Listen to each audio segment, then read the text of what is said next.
Okay, the hour of 7:35 is upon us. I'm sorry about the late start, everybody. There's technical difficulties. I would like to call to order tonight's study session on Tuesday, May 5th, 2020. Please can I have a roll call, Ruth Ann? Member Carter. Here. Member Demet. Here. Member Patton. Here. Member Pulaski. Here. Member Fisher is here. Vice President Exum. Here. And President Hall. Here. Okay, all members are present, and it looks like we do not have any additions, corrections, or modifications of tonight's agenda, I do not believe. Nope. So we'll move on to citizen statements, and I will see if we have any yet. No, we do not. Okay. Lori, do you have anyone? Nobody here. Okay. All right, well, it sounds like there's nobody here, so I don't know if there's anybody even watching, but we're just going to move straight on with the agenda. We have no call for an executive session tonight after the meeting, so I will now ask for approval of tonight's agenda, please. So moved. Second. Moved and seconded. All in favor, say aye. Aye. Any opposed? No, the motion carries. Okay, we are going to move straight into our administrative reports tonight. Our first and only one actually is on the school-based health center agreement with Promise Health Care, which I will let Carol take over. Thank you. This agenda item is basically a report. I will be on for May 19th business meeting for approval by the board. And if you recall, a couple months ago, we had a lease agreement that we terminated that was with, it was a 2004 lease that we'd had for the school-based health center that was with Community Health Improvement Center, CHIC, and CU Public Health District. And they have not operated for several months in the health center. So we wanted to make sure that we had a current agreement with the current group that was in there operating. This new agreement basically permits Promise Healthcare to operate on our premises, to operate the school-based health center. It delineates all the obligations of Promise as well as the school district, and it also requires them to have proper insurance and indemnification. So it's a one-year agreement with automatic renewals. So unless there's a change, you probably won't see this. And if anybody ever wants out, I think it requires a 30-day notice for either of us to get out of the agreement. So this is kind of a first read, and it'll be back. So if there's any questions, please ask that now. Fellow board members, does anybody want to talk it over? Well, I just had a clarification, Carol. I mean, it seems clear, and I just want to make sure I have this right, that all the building related expenses fall to our school district, maintaining the space and the actual space itself. And then all the personnel and healthcare professional expenses are borne by Promise Healthcare, because there was no dollar amount except for stuff related to insurance. There was no dollar amount delineated in the agreement. So I assume that they have all the personnel. They basically provide all the operations, and we just provide the facility. Right. So no money really is exchanging hands. So that's why it's not spelled out in the agreement. Nope, no money exchanges hands. We just want to make sure that if anything happens, that we're covered as far as insurance purposes. So we make sure that we have proper coverage, and our insurance company looked at this, and they're going to provide us a certificate of insurance proving that they list us as an additional insured for their operations. Gotcha. And just a second related question. Has anything been going on in the health center this summer? You mean this summer, this past summer? I don't mean this summer. This whole pandemic feels like a summertime to me. No, during this stay-at-home time, during this pandemic period. I'm not sure. I doubt that they've been open. Jennifer, do you know? No, I don't think they're not seeing people. Todd, do you know? I don't think so.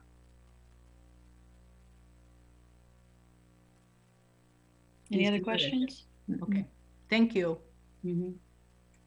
Any other board members have questions or comments on the first read?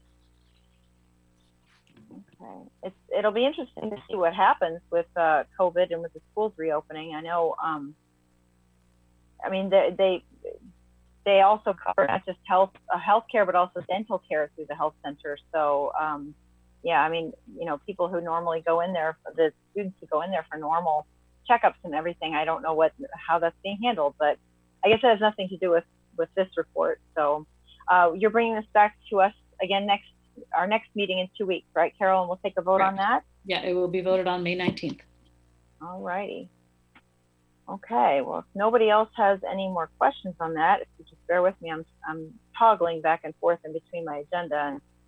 So that is our only administrative report for tonight. We do have 8.0 of tonight's agenda is public hearing. We have a few with interfund transfers. So again, I believe, Carol, you can talk us through those 3 items.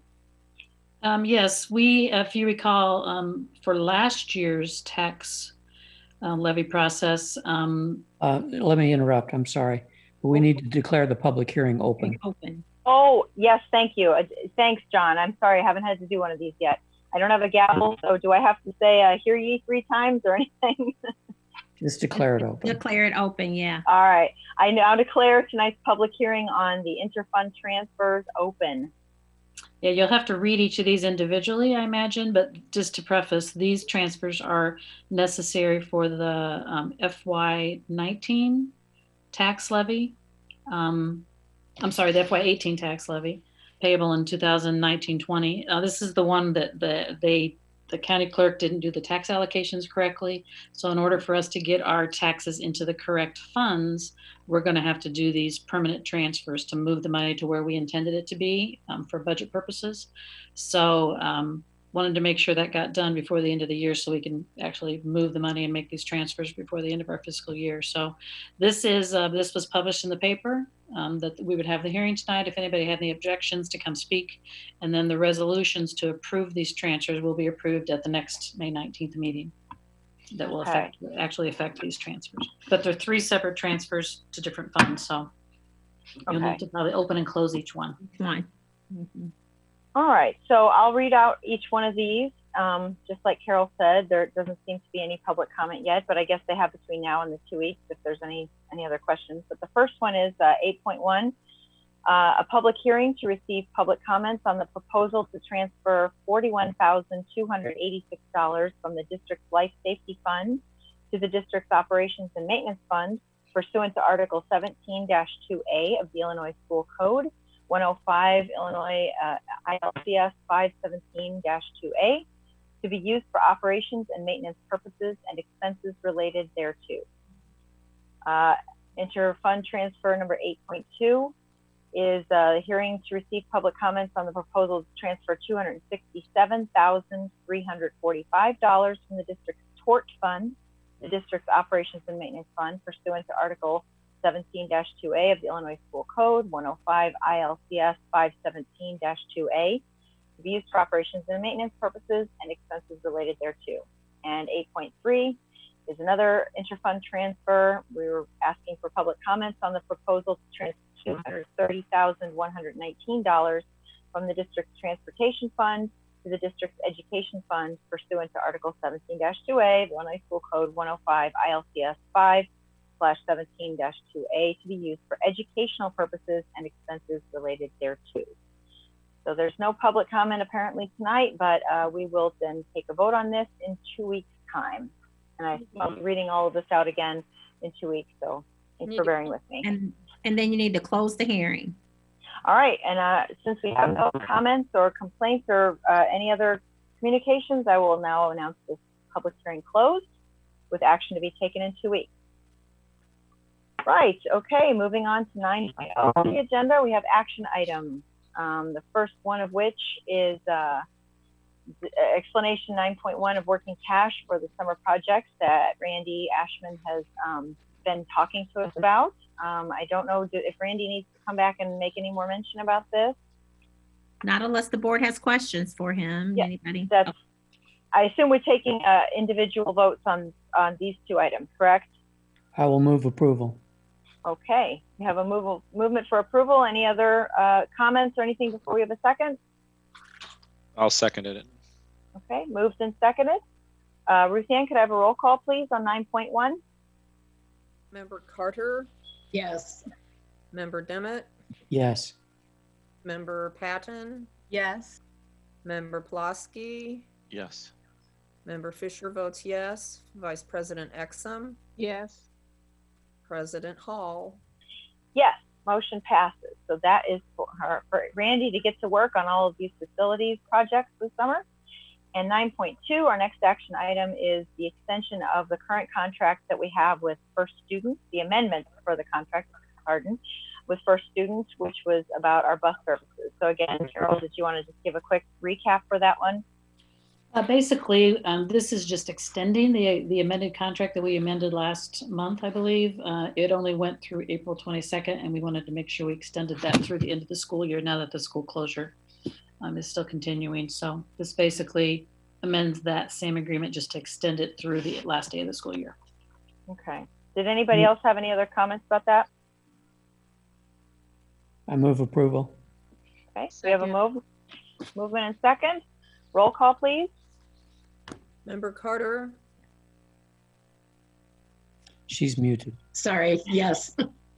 Member Demmett, Yes. Member Patton, Yes. Member Pulaski, Yes. Member Fisher votes yes. Vice President Exum, Yes. President Hall. Yes, motion passes. Okay, moving on with no further comment on those. For study topics, we have one study topic, 10.1, which is the Consolidated District Plan and Grants Update, which I'm excited to hear about. We're going to get an administrative report about our grants, federal grants. So Todd Taylor is going to lead the grant coordinators. They all have worked on this plan together. We presented a very similar plan to you all last April. And so it will look familiar, and Todd's going to take over from here. All right, thank you, Jennifer. I'm going to share my screen with the group and start the presentation. All right, so thank you, everybody. Okay, this is actually a 2-for-1 presentation tonight. The board probably remembers last year we did an update on our state and federal grants, and also went over the Consolidated District Plan, presented the Consolidated District Plan for approval. We'd done those separately last year. Since it's all grant related, we decided to do one presentation for you. Just as a quick reminder, what the Consolidated District Plan is for our federal grants, our federal entitlement grants. And entitlement grants are grants for which we are allocated a certain amount of money based on different funding formulas. We write a proposal for that grant and then use those funds for a variety of purposes. So we're now required to have a plan developed before completing our individual grant applications for the upcoming school year. This is a process we started last year and will continue this year. A big part of the plan is answering a common set of planning questions. Before last school year, this was done separately for each of our federal grants. Now ISBE requires us to do this together. This requires some coordination from the different grant coordinators and district administrators who manage these federal grants. And we've been working in March and April to pull this together for you, often remotely, as we're doing many things these days. And it also requires engagement with stakeholders across our federal grants. And we are working collaboratively on tools and data sources to pull our current information we have together and continuing to gather additional data from our stakeholders. So what is in the Consolidated District Plan? Board members may remember last year, the actual plan itself is about 20 pages in tiny font. When we blow it up to size, you can see it's about 30 pages.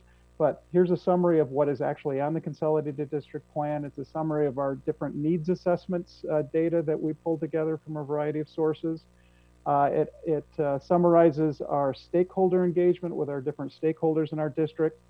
It talks about and outlines the non-public consultation that we do every year with the non-public schools in Urbana and non-public schools that serve our students. It outlines our plan to support our students in various ways in terms of academic, social, emotional, linguistic development. Outlines our plan on how we're supporting our teachers' professional development during the year, how we support our parents and families with our grant funds, And also, it also has a foster care transportation plan as part of it as well. What is not part of the Consolidated District Plan are any state level grants. And here's some, you see on the screen some examples of that. Our Preschool for All programs, our Truancy Alternative TAP grant is not part of that as a state level grant. Any funding we get for our after school program, not part of the Consolidated District Plan.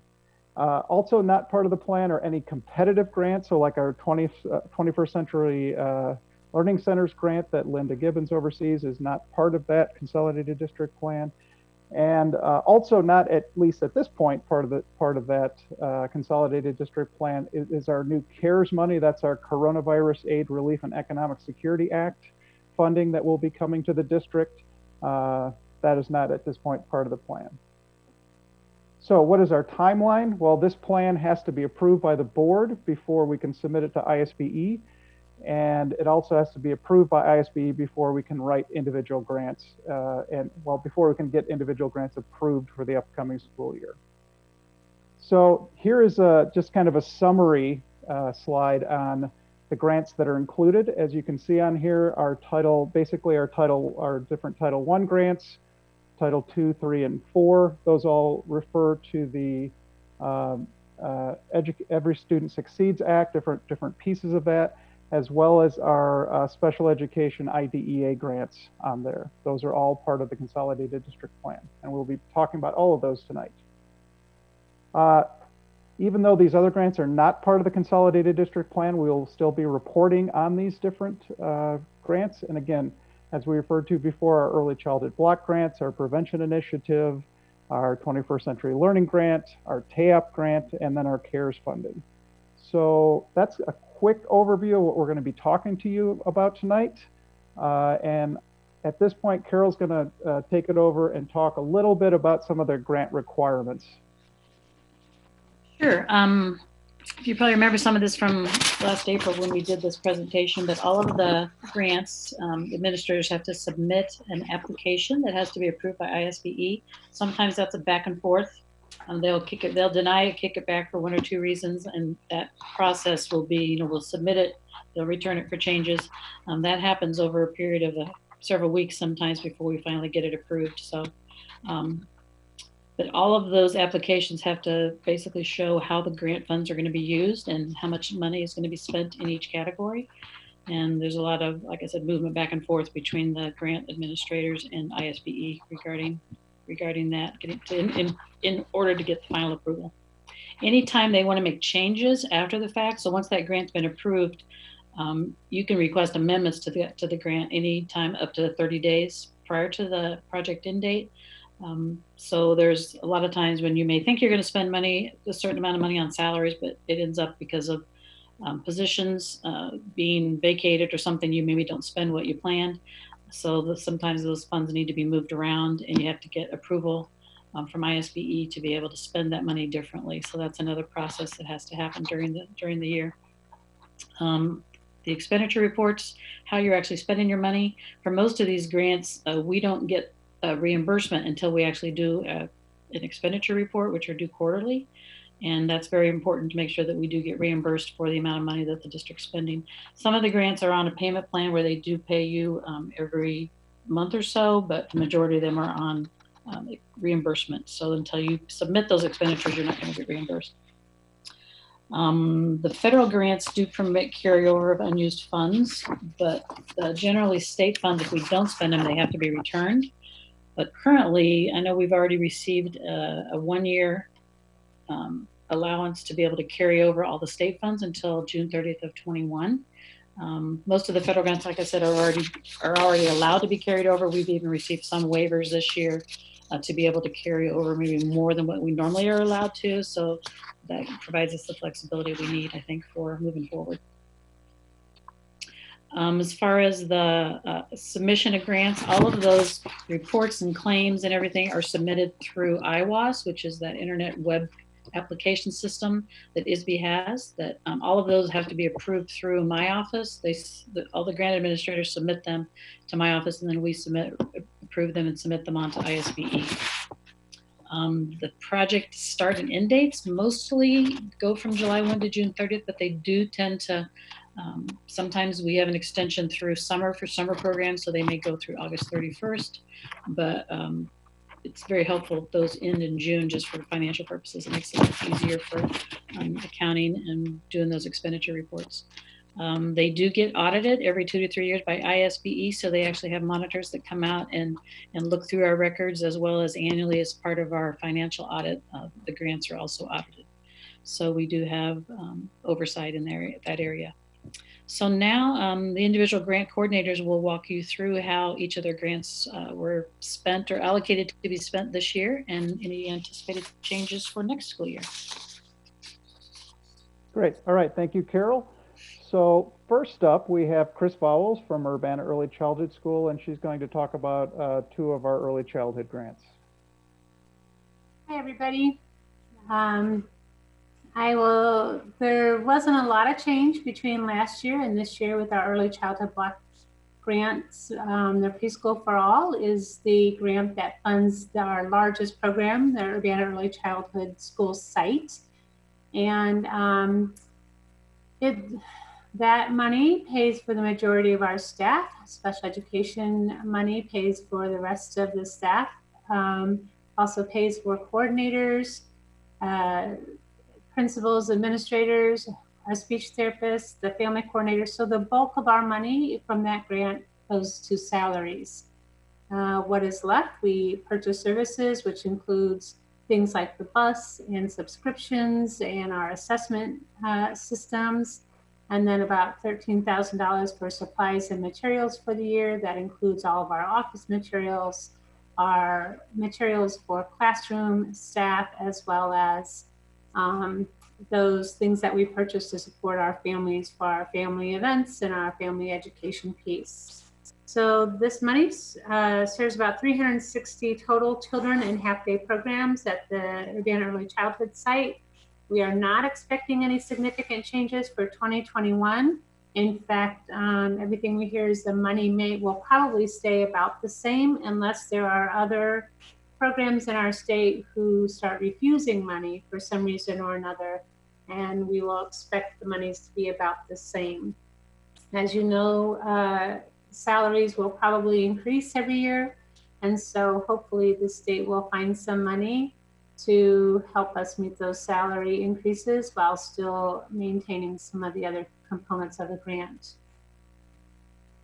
The next grant I want to talk about is our Preschool for All expansion grant on the next slide, and that's the full day programs that are at Dr. Martin Luther King School. There's a little more money per pupil in this grant, and that's because some of the criteria for the grant is that we do more professional development for the staff that are working with those children. And one of the criteria for this grant is that we are putting more efforts and energy into social emotional supports for children at the highest at risk, as well as their families. So there's a little more money there per pupil, but they expect us to spend it in supporting those children and families in a high quality, intensive way. But the money is divided about the same way. The majority of the money goes towards salaries and to make sure that we have enough staff in place to implement things. It is required in this particular grant that we have a mental health specialist to make sure we're addressing the needs of our families there. And then of course, there are supplies and materials. The capital outlay that you see there was mostly for furniture that we purchased for those classrooms specific for a preschool level. And right now we serve 31 children in 2 full-day classrooms at Dr. Martin Luther King School. Once again, we're not anticipating any significant changes for next year. I expect the same percentages of the grant monies to go towards the same efforts. Any questions? Hi, Chris. I was just curious. I mean, you have mental health specialists at a position 0.2, 20% time, and same thing for family coordinator, 20% time. Are we able actually to hire people who are working 8 hours a week? That's a great question. So actually that mental health specialist, one person who is working between both buildings. So this right now, it's Seth Carper. So he is also the family coordinator and the mental health specialist there at Dr. Martin Luther King. So he covers both of those roles for us. It seemed to make sense that while he was working very closely with families and their social, emotional, mental health supports, that he would already be in their homes, already supporting them. And so as a family coordinator, it was a very nicely combined position. And then he also serves a very similar role in the Preschool for All grant at UECS. Now it's not, this year, it has not been required to have a mental health specialist at the Preschool for All grant, but we felt it was an important role. He does a lot with those children who are at risk, but have significant behavior due to trauma and some other things that are going on. So he works fewer hours at Dr. Martin Luther King School, and part of that's because there are fewer children, but then he also splits his time at UECS. And that's how we were able to do that. A lot of the grants will bring consultants in from the community to do that particular position, but we chose to have someone on staff on site that knew the culture, the community, so that they, rather than having someone come in a few hours a week and not be part of our culture that's happening. Great, thank you. Any other questions? Okay, thanks. Thank you very much. All right, then we are moving on to our next grant, and Kelly Hill from Early Childhood is going to present on the prevention initiative. Hi, everyone. I'm actually Kelly Russell. Oh, sorry, Kelly Russell. No worries. Yes. No worries. It's been a long day, yes. I understand. It's nice to see everybody. I see lots of familiar faces, and I appreciate you giving me the opportunity to talk about my program. As Todd said, I am the program coordinator for CU Early, which is the prevention initiative program housed at Urbana Early Childhood School. We work with the youngest students in the district. We work with babies and toddlers and 2-year-olds. And we have 4 home visitors that go into families' homes at least 2 times a month to provide support and services to those families. Our criteria for eligibility is very similar to Chris's criteria for eligibility with Preschool for All. We, most of the families that we serve are at risk at or below poverty level. So there's high need. And our goal is to help these families and these babies get ready for pre-K. So we work collaboratively with Early Childhood in Champaign, as well as Early Childhood in Urbana, as well as Head Start, to ensure that children are transitioned into one of these early childhood programs once they turn 3. So if you look at the allocations, you'll see that the majority of our funds go to salaries. We have 4 full-time home visitors and myself, 2 of which are bilingual home visitors. 50% of our enrollment is Spanish-speaking families. So we're very fortunate to have bilingual home visitors that can work with our Spanish-speaking families. We have money allocated for materials and supplies, which is we provide books to our families.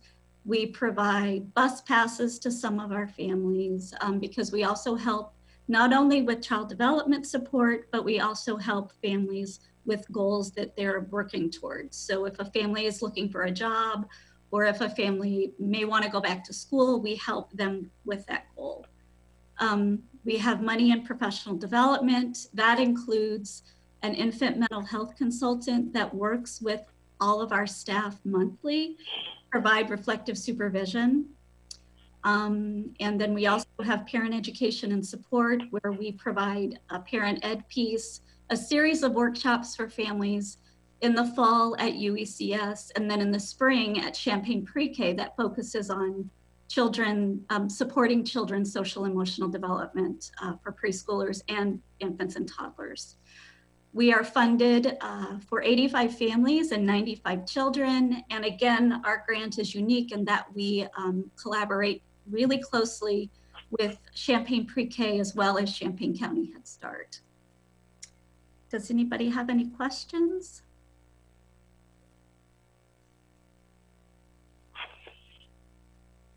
One of the things that we are changing, just so everybody knows, is, sorry, you've already moved to the next slide. No, we're fine. But because of the COVID situation, many of our families are in need of diapers. And thankfully, ISB has allowed us to purchase diapers now. So that's one of the biggest expenses at this point that we'll be changing. We'll be providing diapers now to families, which has been very helpful to them. So, Kelly? Yes. Is there, I noticed that Chris gave a trend line for expectations for next year. Are these competitive grants? And that's why you cannot forecast for next year? This is a competitive grant, but we're on the same cycle as Chris. So I believe we have 2 more years left of this grant.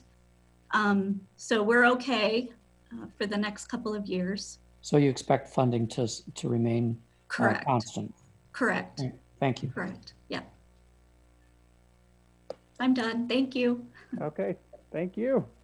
All right, next, Dion Webster is going to talk to us about our Title I Part A grant.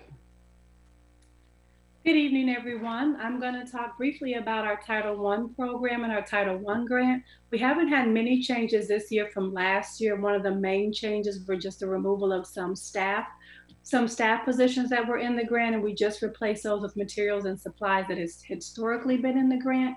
And I'll go over what that looks like of what we had in the grant this year, and then some proposed changes for next year. The main purpose of Title I is to provide funding to support the whole child, social, emotional, physical, cognitive, etc., to make sure that we're meeting all the needs of the student in a variety of ways.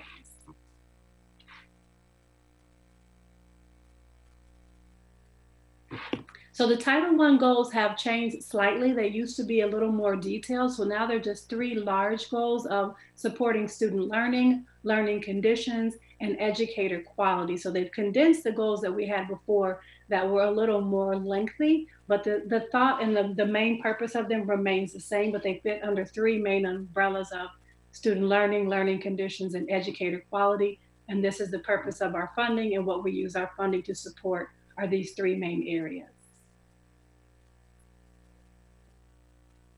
So the things that we funded with this year's Title I grant are instructional materials and supplies for all schools supporting grades kindergarten all the way up through 12th grade. That can be anything from supplemental text. We can't buy textbooks, so we can buy anything that supplements the curriculum. So we purchased supplemental materials for schools. We've purchased PE equipment this year. We purchased things for literacy, math, etc. Anything that supplements the current curriculum to enhance the students' learning experiences or what falls under the materials and supplies line item. We have 6 mentor coordinators that are currently in the grant that also support students. The mentors support students with the social emotional piece. We have the district grant coordinators' salary is in the grant. District-wide nurses' salaries and benefits are in the grant, as well as medication nurses. We have 2 of the technology staff members that are in the grant, and these are the 2 technology staff members that work directly with students and staff in the school buildings. So they aren't the ones that work more with the hardware. They're the ones that are in the school building providing educational strategies, tools, and tips with the teachers to provide that additional layer of support to supplement the curriculum. We have mentor coordinators, and we also have our 2 print shop employee salaries and benefits, where they are now Urbana School District 116 employees. We continue to cover printing costs as we have done in the past. And we also have 4 family liaison salaries in the school district, 2 dual language family liaisons, 1 French dual liaison, and 1 English speaking liaison that's at King School.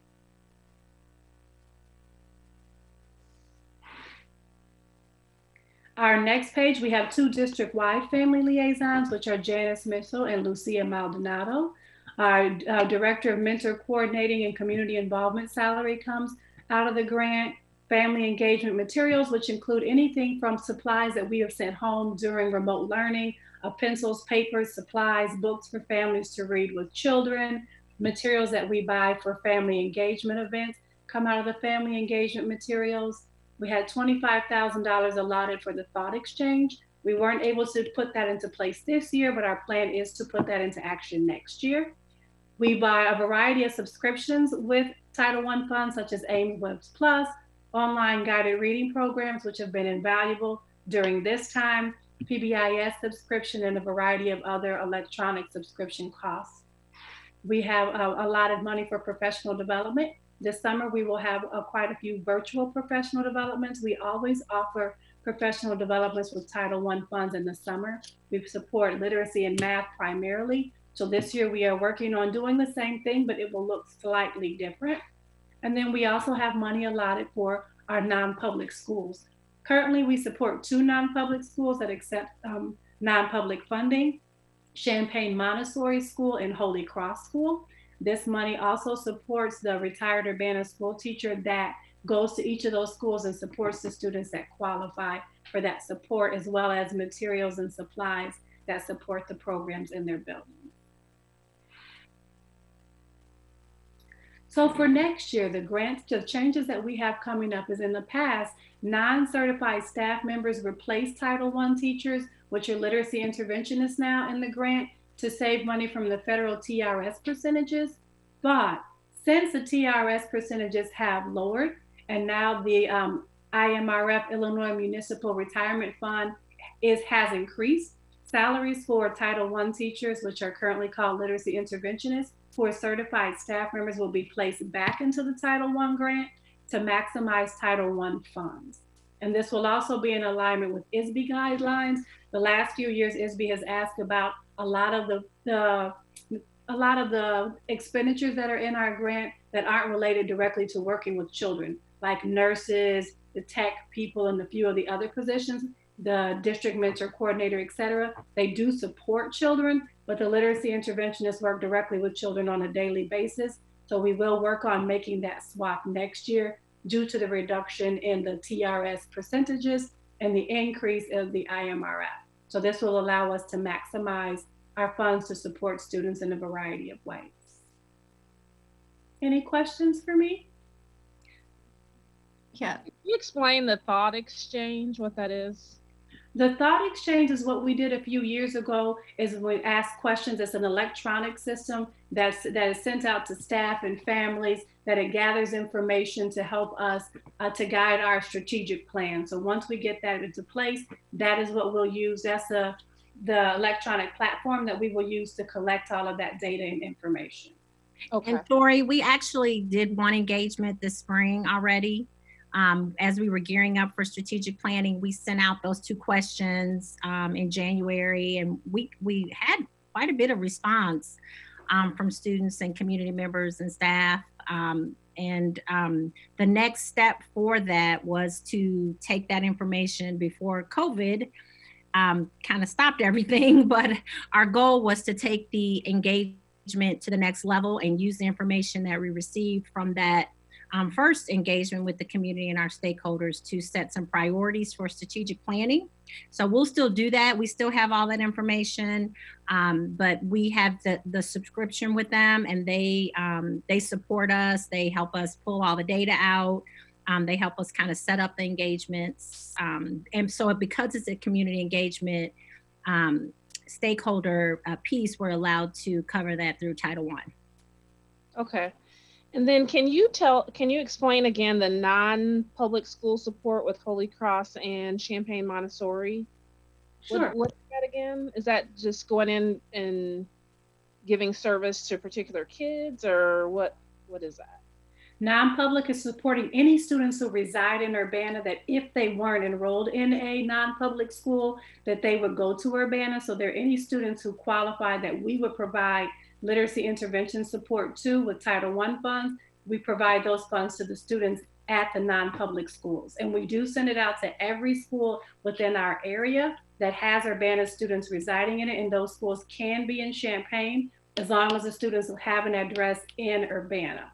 So that support just provides them with instructional support. So the exact same things we do with Title I funds in the schools, we provide that same support to the students at the non-public schools, which is literacy support. And we also provide them with a small percentage, which is a requirement by the grant, of family engagement funds. They're required a certain percentage of that. And they usually will just take it in books or things that we recommend because it's a small amount. Okay. Thank you. You're welcome. Yeah, I actually this is Peggy. I actually had a similar question related to the serving students in non-public schools.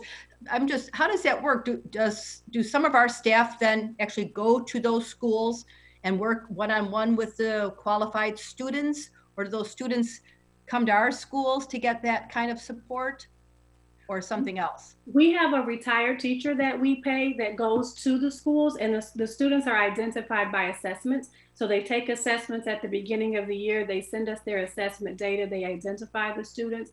And then we decide, we use the exact same program, the Leveled Literacy Intervention Program that we use at our elementary schools. We use that with the K-5 students. And then for the middle school students, we also use the same program with them. So we do it through K-8. And we don't have any high school students that accept the non-public funding for those buildings, for those levels. So we don't have to provide any additional support at the high school level, but the teacher goes to the building a certain amount of hours per day, and she works directly with the school. And then we check in with the school to make sure the services are what they want. Everything is going according to plan if they have any questions. And then the teacher will contact me if she needs additional supplies, like additional books for the LLI program.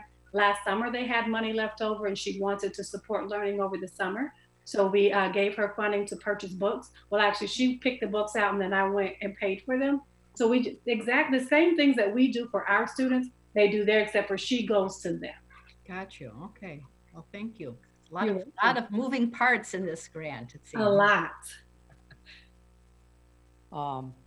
I wanted to comment on I'm familiar with IMRF and how that works, but I'm not familiar with exactly how TRS works, but just not necessarily a question, but a comment on the change in moving the staff in and out of the Title I, that due to the retirement benefit percentages, with the performance of the stock market, IMRF rates will probably be changing because the investment income into the retirement fund will be way less than what was expected or forecasted due to COVID, primarily due to COVID.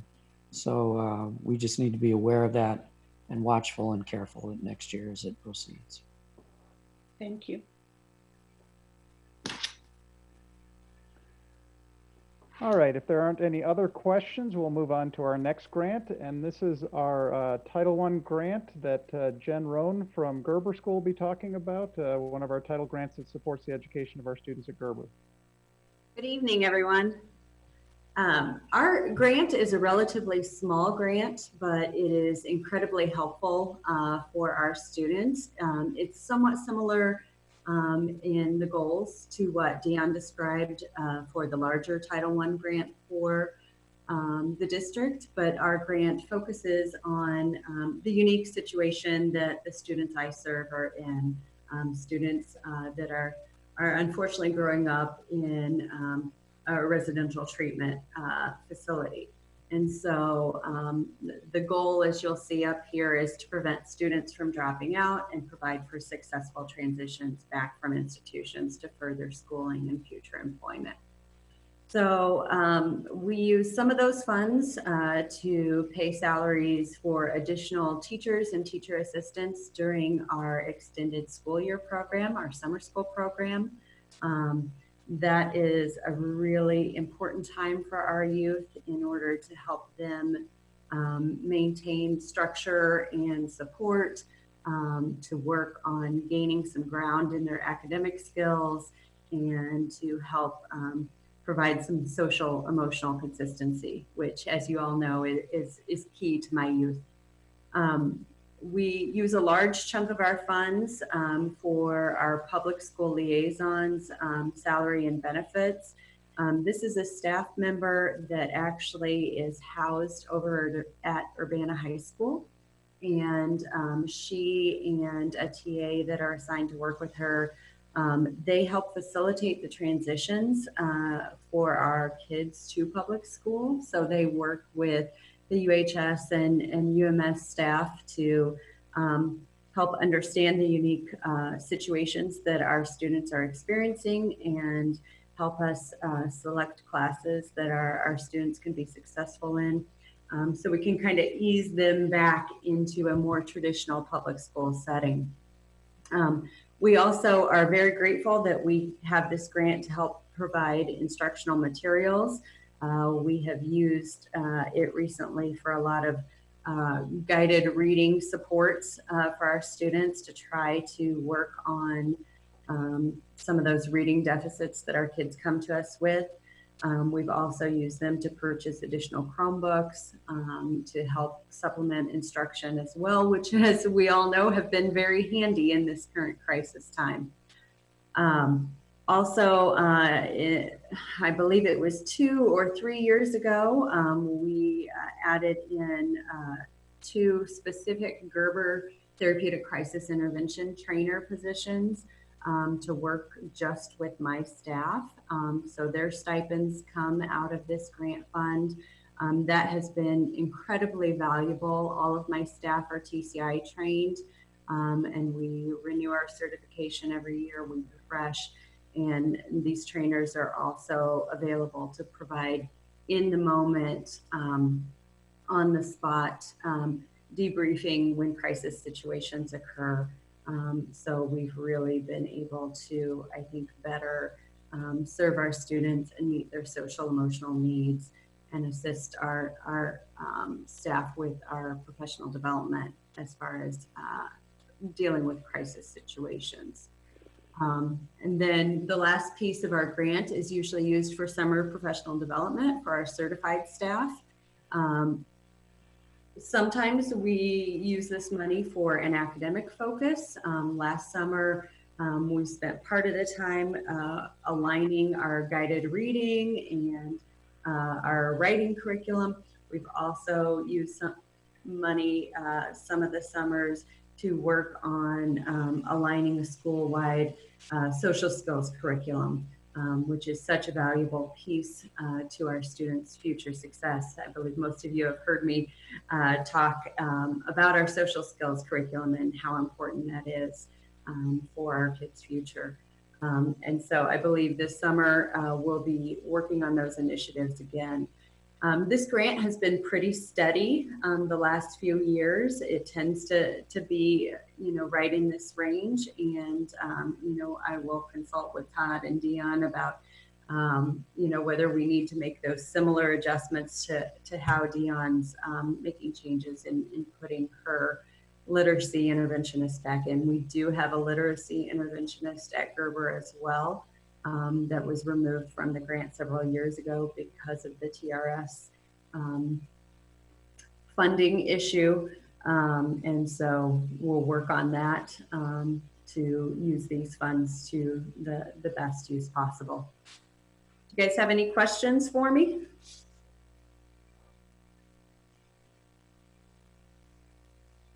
Okay, thank you.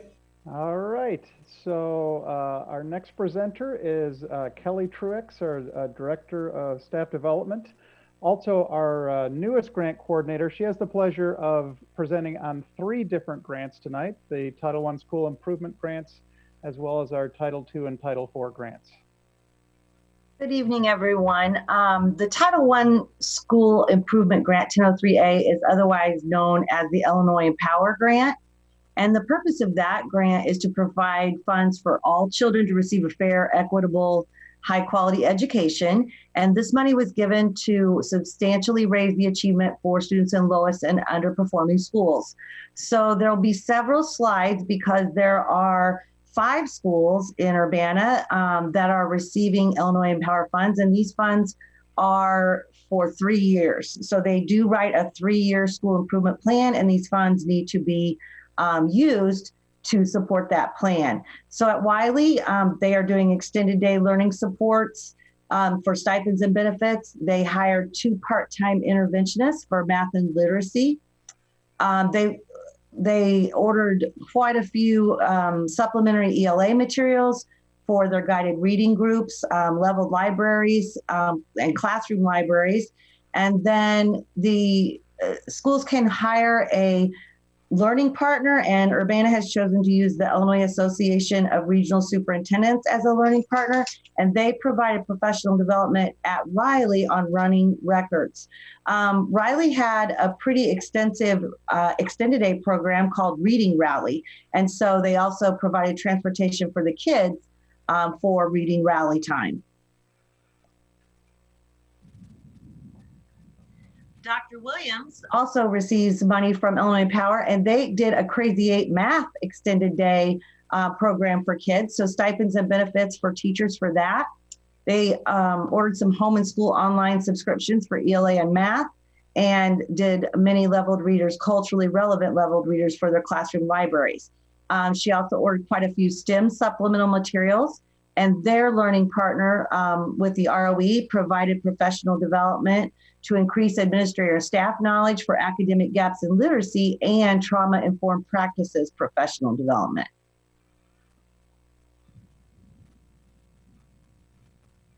Urbana Middle School, they ordered, I believe, 60 Chromebooks for students, and that includes the registration fees for that. Behavior Flip and Behavior Dimension periodicals are a purchase service that they use. And they also have the learning partner with the regional office, and they had PD on administrative and staff knowledge for academic gaps in literacy and trauma-informed practices. However, there has been some leniency in the grant now, and you can use those funds for COVID training. So the Urbana Middle School is now sending quite a few teachers to a social emotional learning transitioning back to school workshop that is happening actually right now. So I think they had 25 teachers that they just sent for that. Thomas Payne purchased ELA supplemental materials, again, leveled readers, and stipends and benefits for their PD after school or after contractual hours to increase student achievement in things like looking at their curriculum, aligning their curriculum, or professional development on literacy. And they also had the regional learning partner, regional superintendent learning partner to provide PD on addressing academic gaps. Yankee Ridge used money for Lucy Calkins reading and writing units, stipends and benefits for after school staff professional development, again, for increasing just the target behaviors in academics to develop their intervention plan.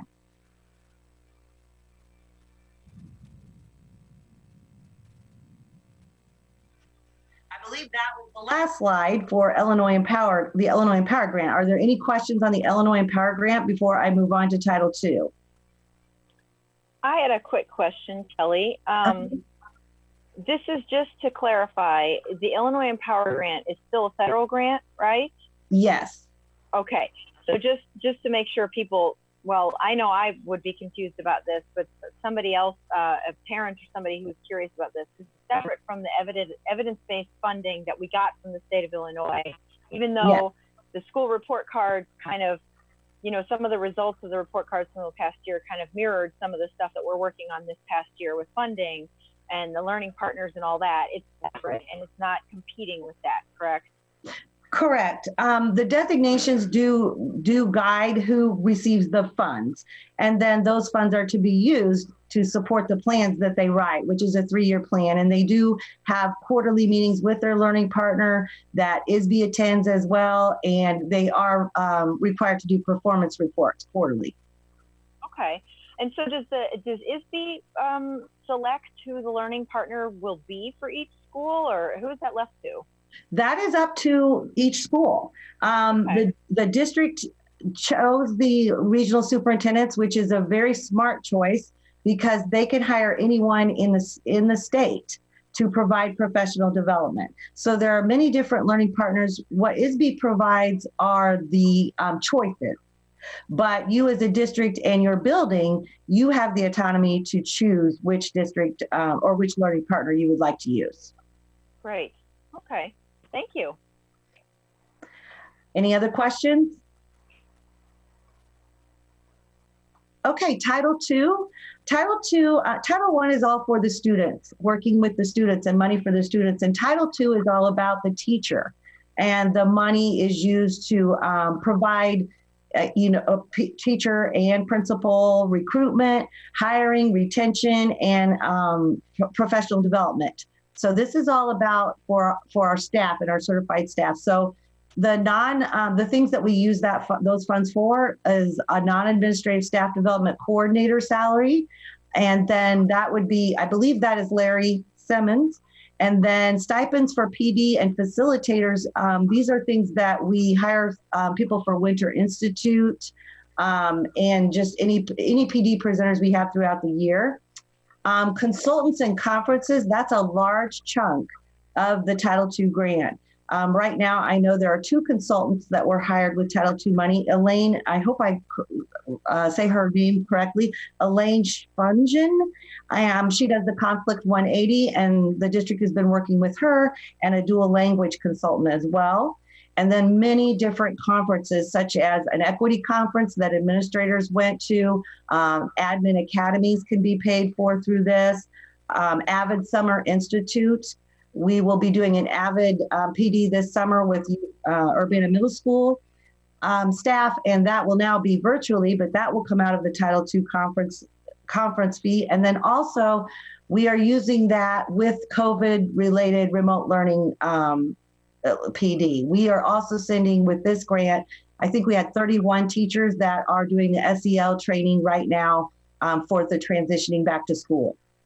PD materials, $6,500 for that. And those are just things like whatever we would need to use for presentations. 1 laptop for Larry for his recruitment, and then principal mentoring, which is through the ROE. So that is the Title II grant. And I don't foresee a lot of changes other than our PD will probably be a little more focused on the remote learning and transitioning back to school. Are there any questions on Title II?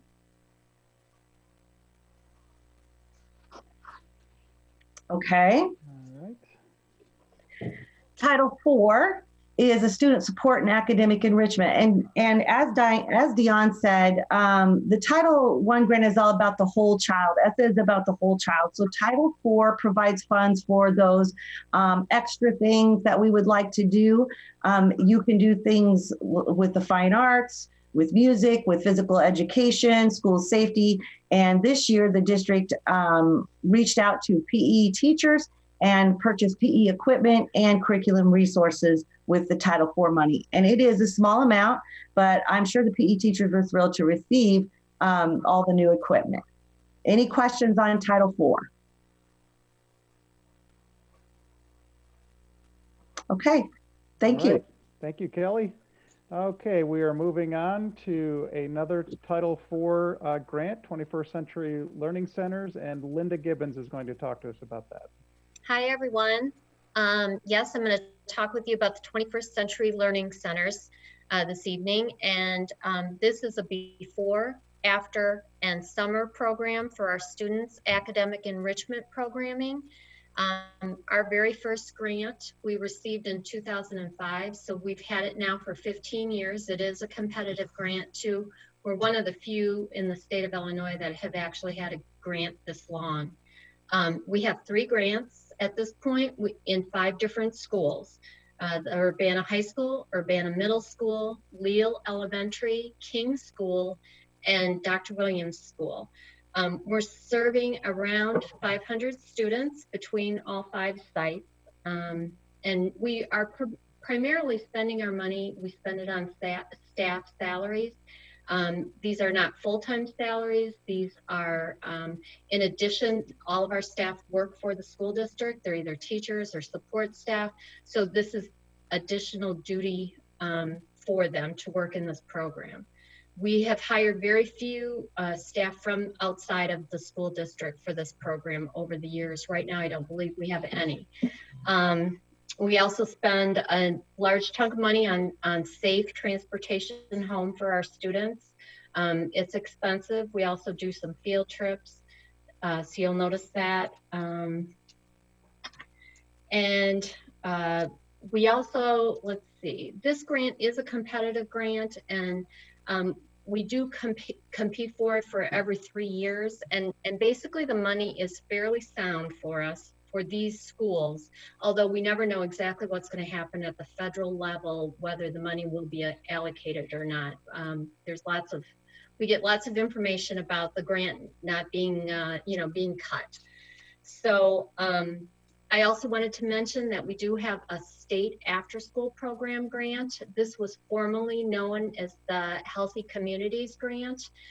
This grant funds our 5th grade summer transition program. So both of these grants we are planning on summer programming this summer. We do not know what that's going to look like. We have multiple plans being in our schools to completely remote and virtual programming, but we will be moving forward. The expectation is no matter, we will have programs. So I just want to, in closing, just want to say thanks to the Board of Education and administration for supporting these programs. We've had a good run with them. We like our programs. So thanks so much. So Linda, what year, it's on a 3-year cycle. What year are you in? It is 2 years? Well, 2 of them, one of them, let's see, one was funded in 2015. So let's see, did I say a 3-year? I'm sorry, it's a 5-year. So all of the programs, because of COVID, will be carrying over this year. So 2 of them should have been refunded this year and continued, but they're going to just continue everything over automatically this year because of COVID. So we may be competing again, but as long as the last couple rounds of funding, as long as we're completing what we need to complete for the grant, they have just refunded our grants and we haven't even had to compete for it. So hopefully that will continue. Thank you. And Linda, isn't this the grant last year, or maybe it was the year before, that was in such dire straits that the city and park districts both had to step up to help us continue? Well, that was a few years ago when we came to the end of our funding. And so the city of Urbana did help us with one middle school round of funding so we could make it until, we could recompete and receive the money. But ever since then, they've really just continued our funding as long as we meet the demands. So yes, we did have the city of Urbana help us 1 year. Urbana Park District has been a partner of ours since 2005. They're always a partner. There was a time when they helped sustain their portion of the program, so to help us keep going. So that hasn't been a big problem for us in the last several years. But the park district continues to be a full-fledged kind of partner in the splash. Full-fledged, yes. They spend at least 1 or 2 evenings in the program working with our students. Anita Purvis comes in. They do fabulous art programs, recreational programs. So yeah, they're great partners. Wonderful. Thank you. Mm-hmm. Linda, how's the school selection done? Well, we had to write these grants and compete, and it was all based on need. So the schools that had the greatest need at that time, and it's been 15 years for the middle school, and for the elementaries, it's been, we've had those grants for a long time too. But it was all based on need, a lot of financial need, free and reduced lunch. At Leal School, we wrote it for a certain population of students at the building. Okay. Is that okay? Yeah, thank you. I will say that, all of our schools at this point probably could qualify for a 21st century grant because of need. Things have changed since we wrote the first grants. So it is possible if new rounds of funding come out, we can rewrite the grant for some of our other schools. Okay. Thanks. Anybody else? Thank you. All right. Thank you, Linda. Okay, we are moving on to our TAOP grant, and this is something that Shauna Shearer will be talking to us about. Okay, thanks, Todd. Good evening, everybody. This grant has not really changed in terms of the amount since last year. As you can see, it's the 3rd year of a 3-year cycle. I have not heard anything about next year's funding. Maybe someone at the district level has, but I have not gotten any information about them continuing to just roll the funding over, although that's a possibility. Otherwise, we will be applying for competitive funding again. As you can see, the grant sort of plays two roles. It supports attendance in the district schools, and then it also helps support staffing in the adult ed program. So there's two sort of mechanisms to get funding. One is an optional educational program, which is adult ed, and then one is for the truancy and attendance. And so you can see there what the grant has paid for this year. This isn't a huge change from last year. I made some amendments last year. Linda and I worked together to sort of amend the grant and clean it up from previous years. And so this is sort of where we landed for this year. So we have a reading specialist at adult ed that's part-time, and the grant covers her salary. We have a social worker at adult ed, and this pays for part of her salary. And then the rest of the grant goes to the district SEA's salary. And the grant used to be written to just cover certain schools, but when the district expanded to put more SEAs in the schools, and then there was certain staff tied to the grant, and then if that staff left, we'd have to amend it to include a different staff, and it was just kind of messy. And so after talking with our contact for the grant at the state, and then Linda and I kind of collaborating, and decided to just sort of take that money that was dedicated for SEAs and pay for sort of a percentage of the SEA salary across the board. And then with the expectation that every building that has an SEA, that SEA has to be doing, part of their job needs to be focused on truancy and attendance. So it's not really anything different from last year. That pretty much not a huge grant, as you can see. But that's where we're at. And I would imagine if funding does continue, we would continue to sort of structure it in this way, where we support some of the things at adult ed, and then just continue to support a portion of the SEA salary for the district.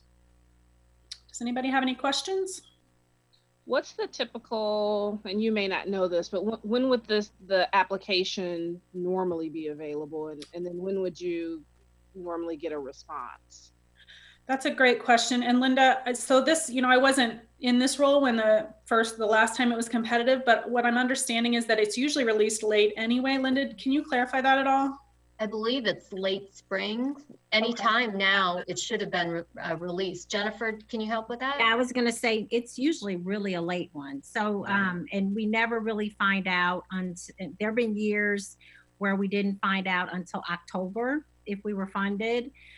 So, Tori, you'll remember this is the grant that used to fund the outreach workers.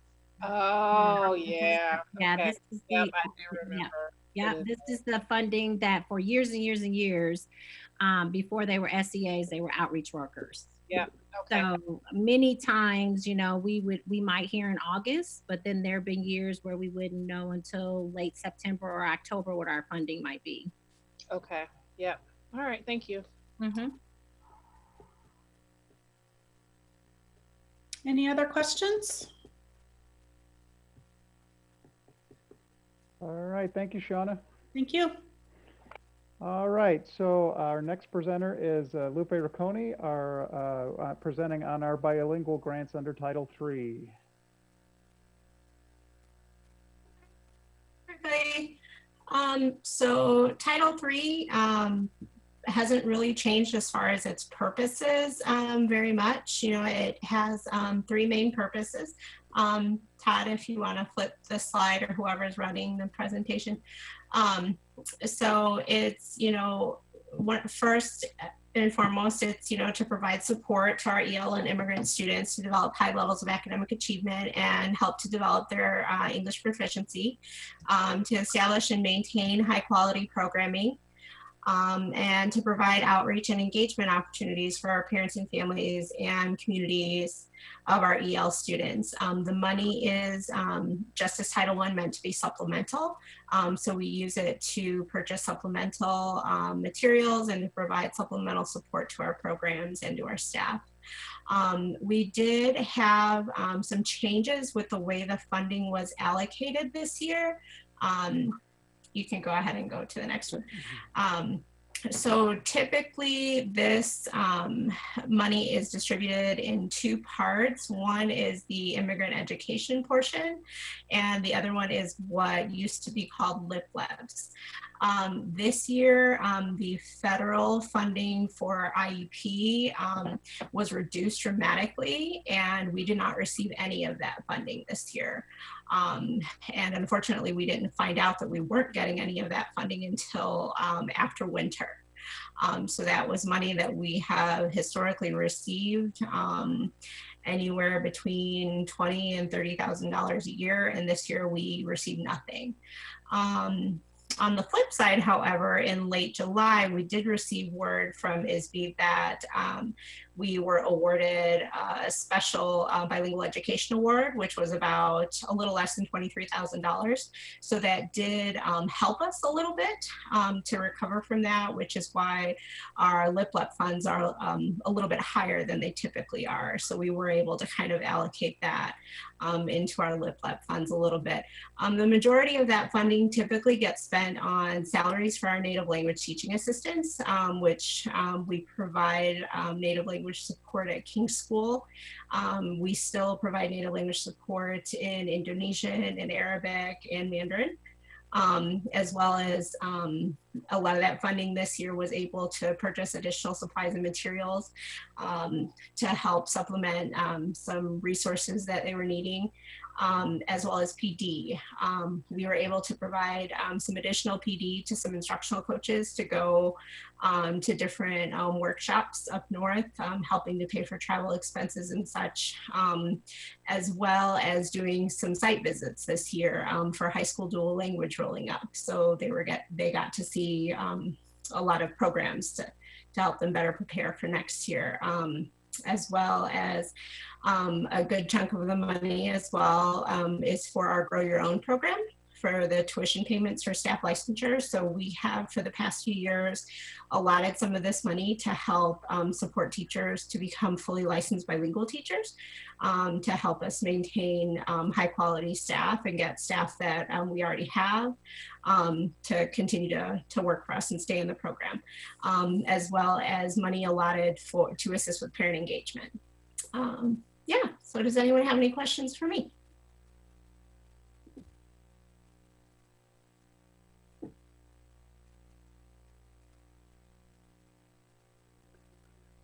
All right, well, if there are no questions, we'll move on to the next slide. Thank you, Lupe. I have the next two slides that I will walk us through here. The next two deal with our two federal grants, our two IDEA Individuals with Disabilities Education Act grant. The first of those two is our preschool grant, which is the smaller of our two federal grants. And again, these are funds that are meant to help supplement and support the education of students with disabilities. The IDEA preschool grant is specifically to be used for students who are ages 3 to 5.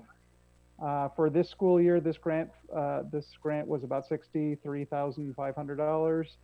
That funded salary and benefits for 3 teaching assistants.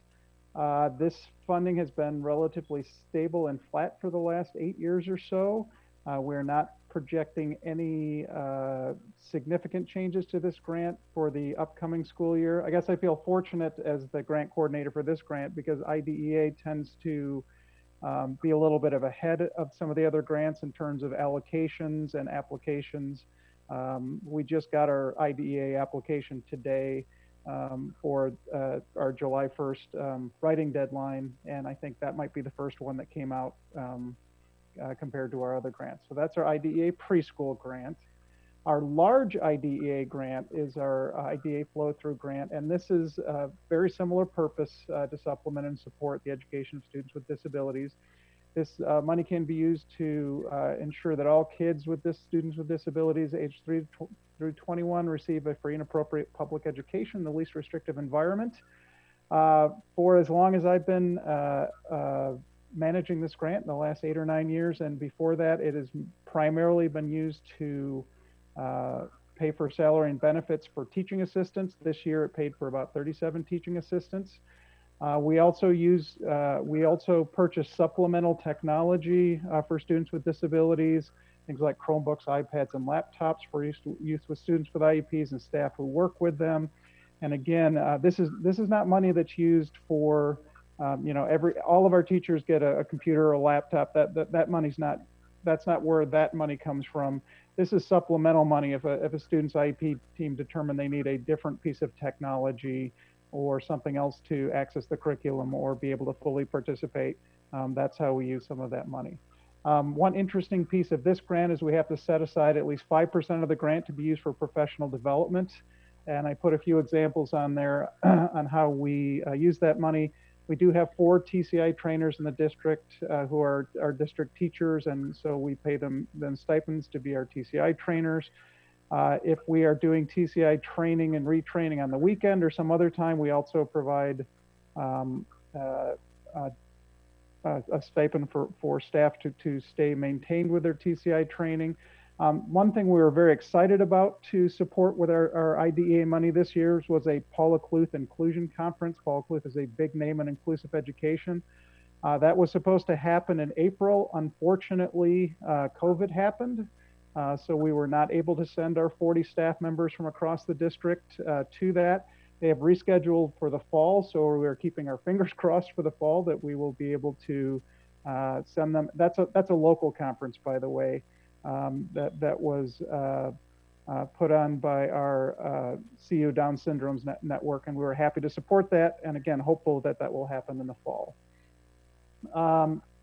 For as long as I've managed this grant, we've also paid the salary and benefits for 1.5 special education secretary, half-time secretary at early childhood, as well as our secretary that supports our programs for students with emotional disabilities. As you can see, this grant this year was about $1.2 million, and we are expecting hopefully level funding, maybe a little more, maybe a little less. I guess we will see very soon.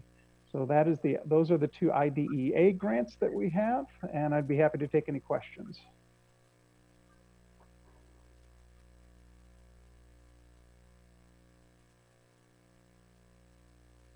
All right, well, hearing none, we will move on to our newest grant that will be coming out very soon, our CARES Act funding, the Coronavirus Relief and Economic Security Act. And Kim Norton will be walking us through where we're at with that. Good evening, everyone. As Todd mentioned, a new grant is in the works. It's a federal CARES grant allocated for needs during the period of the closure and as we eventually transition back to school. Grant applications have not yet been released by ISB. We're waiting on word after ISB receives approval. These funds are based on a percentage from Title I. So for us, that means 1.4 million. Again, these are anticipated funds. We have not received these yet. They are to be used by September 30th of 2021. And these funds can be used for academic, SEL, and support of the whole child. They can be used for planning and resources such as school supplies, supplementary materials, or technology during the period of the closure. Additional activities are authorized by the federal elementary and secondary education laws. They also can be used to address the individual needs of our families.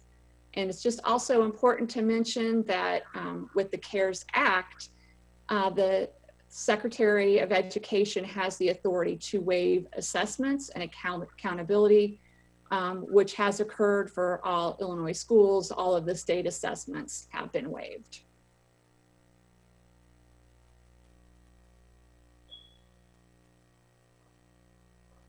The CARES grant also considers the needs beyond academics.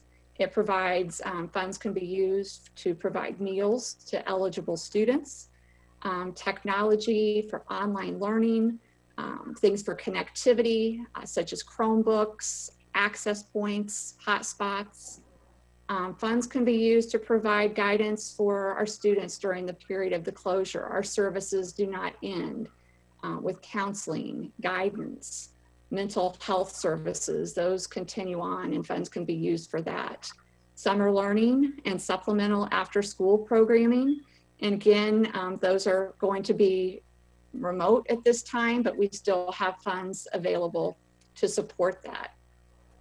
Funds are used to address the needs of our individual schools and how to work with our families during this closure. And then also as we plan for that transition back, however that may be. And we just have to, at this point, plan for many different options because there's a lot of unknown. Efforts between districts and other partners to develop, prevent, and respond to the coronavirus.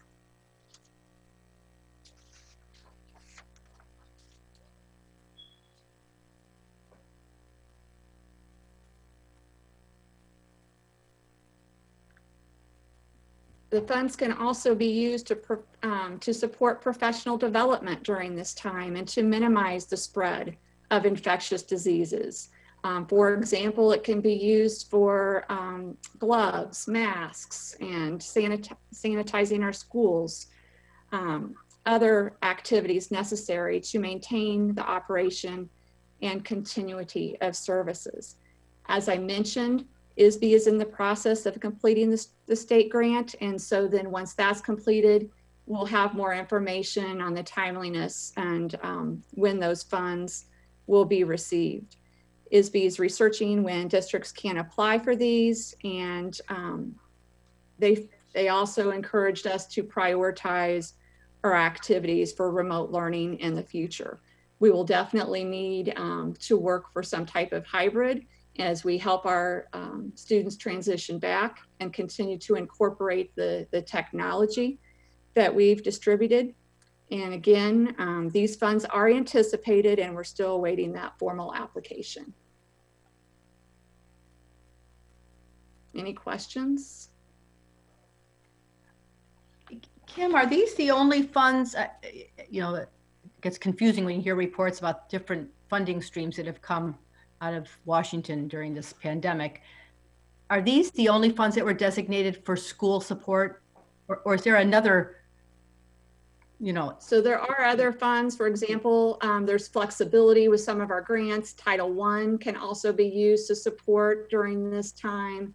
And again, these are anticipated funds, so we will have to see how we can be reimbursed once these are received. And I would add also that we did hear too, there are some other discretionary funds, I think, that the state and the governor has received through the CARES Act that may be distributed out to districts most highly impacted. I don't think we've heard yet how that's going to happen. Okay. But this is the only, at this time, this is the only new source of funds, new funding. Gotcha. Yes. Correct. Great, thank you. Thank you. All right, any other questions? All right, well, seeing none, I just wanted to take the opportunity to thank all of our presenters tonight for updating their slides, working with us, those that worked on the Consolidated District Plan and pulling this all together. It was a group effort, so thank you to all the people, all of our grant coordinators and administrators that helped with that. And Todd, I couldn't get muted fast enough. The grant that Kim was talking about, that's one-time only funding? As far as we know, yes. Okay. And we have until September 2021 to use it. All right. I wanted to just general comment. You probably got, I don't want to mean to interrupt you too much, but it's okay. I really appreciate this. I think this is the most comprehensive look at our grants, detail in the detail that you provided tonight that in 30 some years on the board I've ever seen. So really thank you to everybody. I think we've seen lists of grants before. It's not that we haven't seen the list, but this is a very comprehensive report. Thank you so much. Oh, you're very welcome. And I think we heard that last year that was something you all wanted to know about, appreciated, so we thought we'd bring it back this year. All right, and then what promise, this is the last slide here, our next steps. So we will be asking for approval of the Consolidated District Plan at our May 19th board meeting. That'll allow us to move forward. And I think we already kind of talked a little bit about individual grants, but if there's any other general questions, great. Otherwise, we appreciate the opportunity to present tonight. Thank you, Todd. I have to say, I agree with John. I think this is fantastic. This has helped me put a lot of the pieces of our district in place over the years that I've been on the board. And I know this is really helpful to families and other stakeholders who just like to know where all the money comes from and where it goes to. So thank you again for all the hard work. I hope all of this comes through and get every penny.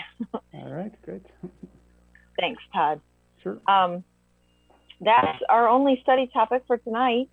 So now, do we have a call for 11.0 on our agenda tonight for any future special or executive meetings? No. Okay. No calls for those. So 12.0, we get our superintendent report. So I have a lot to say. Yeah. Well, I'm not going to do a big slideshow tonight. I do want to let all of our seniors and all of our senior families check your email. We've been communicating with families regarding our plans for a virtual ceremony. So we are moving forward. ISB and has relaxed some of those rules that they put out about a week ago, and working with the high school, we submitted a plan to the public health department and our ROE, and that plan has been approved, where we will be following CDC guidelines and all of the state and local executive orders and social distancing guidelines to bring our seniors in for an opportunity to take a graduation photo in their cap and gown and actually walk across the stage. All of that will be put together into a video that will live stream. Hopefully it will be aired on our actual graduation date, May 23rd. That is the goal. We will have it viewed through a YouTube link as well as on UPTV, May 23rd at 11 o'clock. So that'll be just something to honor and celebrate our seniors. In the event we are not able to be at State Farm Center on July 25th. We have that date saved. I've shared that here, but I'll say that again so people can mark their calendars. The governor did release, I've shared with administrators, and I'm sure more people will hear about that, a Restore Illinois plan today during his press conference. So we'll be hearing more and more in the next few weeks regarding the phases in which schools would reopen, and larger gatherings will be allowed. Right now we're in phase 2. So today the governor mentioned about a month for each phase. So we're hoping we'll be in phase 4 or 5 by July, and be able to actually go into the State Farm Center and have our more official commemorative graduation ceremony. So we are doing this virtual option in the, just in the event some of our seniors won't be able to return in July. People will be gone and scattered and at college and doing other things. So this will be a way to at least make sure we have a photo of every single one of them. The district is at our cost providing a photo, 8x10 and 2 5x7s for every student. We are also going to, the photography place will make have an option available for families who want to order more photos, but we're going to make sure that every single one of our seniors at least has a picture in their cap and gown. And we'll take care of that when they come through the building next week. They'll be in the auditorium individually. Well, the high school has worked on a really tight schedule where each student will have a time that they know is their opportunity to be in the auditorium, to walk the stage. We won't be passing out anything. Students will pick up their diploma cover. So it'll be very different, but it is what we can do right now. So, it won't be as special as it always is, but hopefully they will feel honored and appreciated. So more information to come. Keep checking emails about that. I also wanted to Jennifer, could you mention Could you mention the signs that you're doing too? Oh yeah, the yard signs. So we have had yard signs in the works here for the seniors, and the plan was that they would pick them up tomorrow. Tomorrow is cap and gown distribution day, and we are going to run that also as a no physical contact kind of event, just like we run our meals, the same way we ran the Chromebook distribution as a drive-through event. So families and students will drive through as they have been there by door 1 on Iowa Street. They will have a name. You'll tell them what your name is. You know, they'll put the cap and gown on the table. You get out and get it and get back in your car. So there won't be people in the building or anything like that. The plan was that we would also be giving out the personalized yard signs as a surprise to the seniors tomorrow. Unfortunately, that they were not delivered in time, and we found out just this afternoon that they are not going to be here tomorrow as we originally planned. We thought they would be here tomorrow morning. So we're going to make sure that they still get their yard signs. Next week is the day that it's going to take us 3 full days to run all the seniors through their time to walk the stage. So we have to get about 270 students through. So we're going to be doing that in 3 full days on the 12th, 13th, and 14th. So we are hoping, fingers crossed, we're doing everything we can to make sure the signs are here. So when they come for their day to have their photo and do the walk the stage, they'll also get their sign. Thanks, John. I forgot about that. We also want to remind the seniors to, May 1st is decision day. So we've heard and we've seen a lot of seniors posting where they're going to school. So if you know where you're going, families and seniors, make sure that the people at the high school know. Check in with your counselor, tell them what you've decided to do and where you're going to be attending in the fall so we can start celebrating that information as well. We're really bummed that we won't be able to have honors night this year. It's always a big event. We always look forward to it as a way to really acknowledge the hard work and academic citizenship and just all the hard work and leadership that our students put in. Please share those accolades as well. I know I've been hearing from parents who find out about scholarships.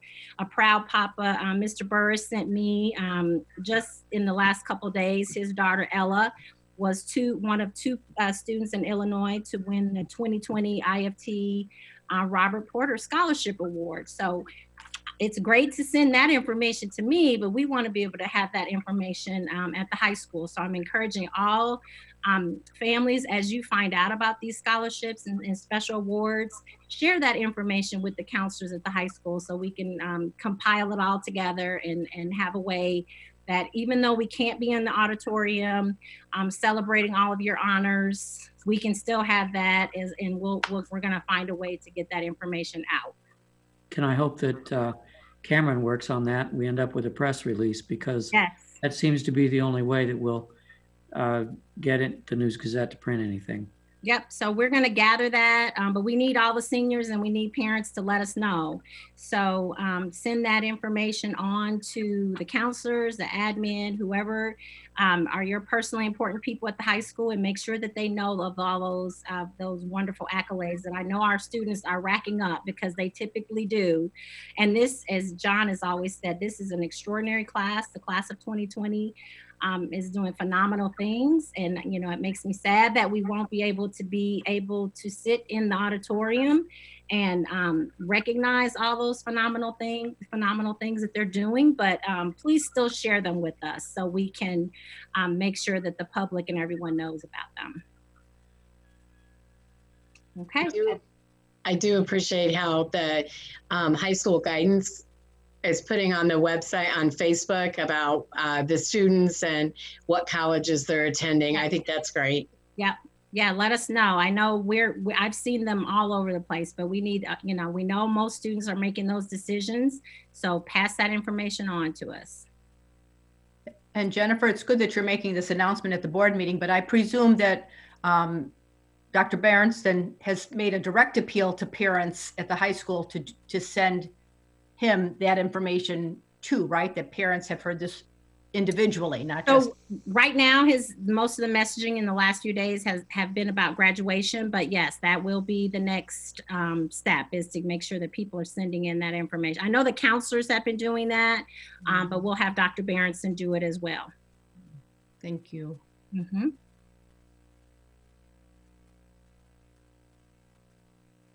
Okay, any other questions for me? All right, I'm gonna turn it back over to Ann. Okay, thanks. I hope I cut out there for a minute because my Wi-Fi went down. So I'm sorry if you asked me anything and I didn't respond. Do we have the superintendent's report is over, so now board reports. Do we have any board members who would wish to give us a report? I have a couple of things. The other night, Ruth Ann and Tori and I attended the Illini Division governing meeting, and there is a couple meetings coming up online. May 6th at 6 o'clock for 1 hour. Perry Hill is doing a meeting about the COVID, and it's actually going to be a forum, so we'll have a chance to talk to other school districts to possibly see how they're doing any changes around lesson plans or board policy, things like that, relating to the COVID. And if you cannot make the May 6th night, there's a May 8th at 1 o'clock in the afternoon also. And I thought that would be very helpful for everybody if you can attend virtually.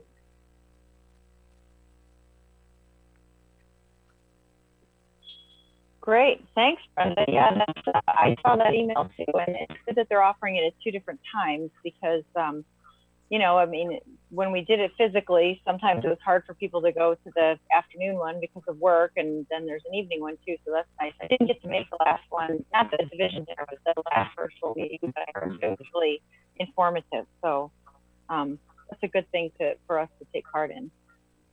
Did any other board members have reports for this evening? Just wanted to say thank you to all the teachers. This is Teacher Appreciation Week, so I know that things have been pretty rough with COVID-19 and very different and not what they expected, but you know, I personally myself want to say thank you to all of our teachers for all the hard work and dedication and what they do for our schools and our children and the community. Absolutely, thank you. Yeah, I agree. I've been talking to a few, and I've talked to some teachers from Unit 4 as well, and the stress is real, and the need is real, and it sounds like there's a lot of families who they need a lot more support than anybody is anticipating. So I appreciate they're going above and beyond to help everybody. So thank you. Also, want to make sure that we wish a happy belated birthday to our own superintendent. Oh, thank you, Tori. Had a birthday in between our last meeting. I believe that was May 1st. It was Sunday, actually. Oh, Sunday. Yeah. Sunday. Yep. So yeah, happy birthday. Thank you. Happy birthday, yes. I think Brenda had a birthday too. She hadn't said anything, but I'm pretty sure I saw on my calendar a birthday for Brenda. So belated happy birthday, Brenda, as well. Thank you. We missed it, Brenda. Yep. Believe me, I didn't do much. I had a great meal though, cooked by my husband, so that was fabulous. Oh, good. You didn't have to cook it. Exactly. Any other board reports for this evening? Nope. Okay. Well, thank you to everybody for all of this hard work. And I guess in 2 weeks, things could be completely changed all over again because of COVID, but I know we're all hanging in there. And thanks for bearing with me with my technical difficulties. And last thing I was going to say, I know it's Teacher Appreciation Week, so thank a teacher. We've seen some nice accolades coming from the buildings this week for Teacher Appreciation Week. So. Absolutely. I think it's, yeah, I can't say enough how amazing they've all been. And I know that they go in above and beyond during classroom time when they're actually physically present, but they're still doing the same thing, even though it's virtually. And I'm so impressed with how hard they're working. So yes, thank you. Right, so no more reports. So I guess that we need a motion to adjourn tonight's meeting. Do I have a motion? So moved. Moved and seconded. All in favor, say aye. Aye. Any opposed? No, motion carries. We are adjourned. Thanks, everyone.